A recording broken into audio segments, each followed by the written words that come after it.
ये अरहर की दाल है यानी तुअर की दाल, ठीक है। इसको मैंने भिगो के रख दिया था 3 से 4 घंटे और फिर मैंने इसको प्रेशर कुक कर दिया था सिर्फ 7 से 10 मिनट। तो ये मैंने 1 कप दाल ली हुई थी, 3 से 4 कप पानी में मैंने उसको सिर्फ बॉईल करके रेडी करके रख दिया है। अब आपने क्या करना है, इसको मैश कर देना है। अब मैंने क्या किया है, बिकॉज मैंने प्रेशर कुक किया है, इसको मैश करने की ज़रूरत ही नहीं है।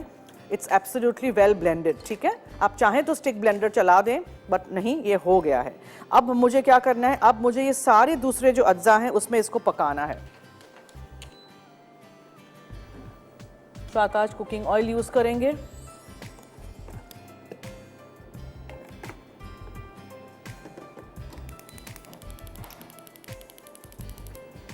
सो इसमें ज़ीरा है, कोल वाली मिर्चें हैं, अदरक का पेस्ट है, टमाटर चॉप्ड हैं, ये फ्रेश ग्रीन गार्लिक, हरा लहसुन है, हल्दी है, नमक है, लाल मिर्चों का पाउडर है, एंड में हरा धनिया जाएगा।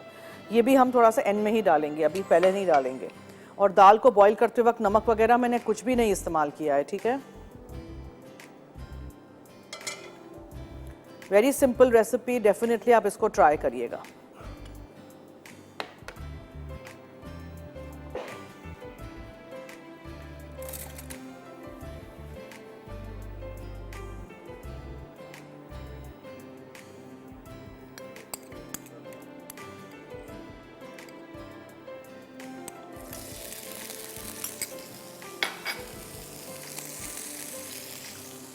अदरक का पेस्ट,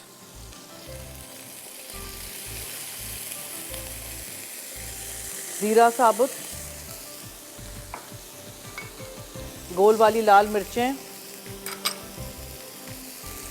और लाल मिर्चों का पाउडर, थोड़ी सी हल्दी,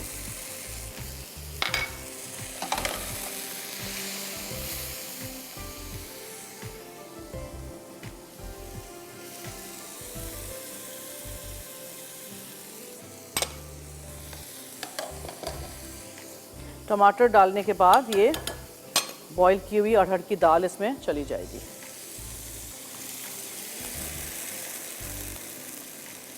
मैं अरहर की दाल से धन साग बनाती हूँ, वैसे भी बहुत सारी चीज़ों में आप इसको इस्तेमाल कर सकते हैं, दाल को।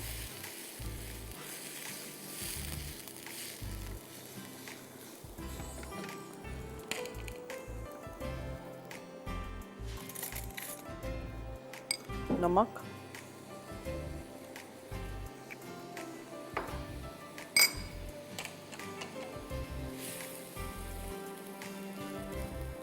को तो एंड में आपने इसमें हरा लहसुन डालना है। इसको कोई ज़्यादा पकाना तो है ही नहीं, आधी बंच जितना मैंने डाल दिया था, काफ़ी सारा। आप उसको चॉप कर दीजिएगा, अच्छी तरह धो लीजिएगा और फिर उसमें आपने थोड़ा सा हरा धनिया अंदर भी डालना है, थोड़ा सा फिर हम ऊपर डालेंगे, ठीक है।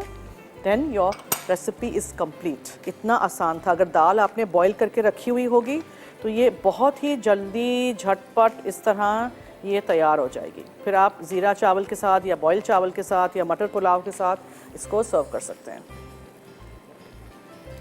ठीक है। You can make it thick also.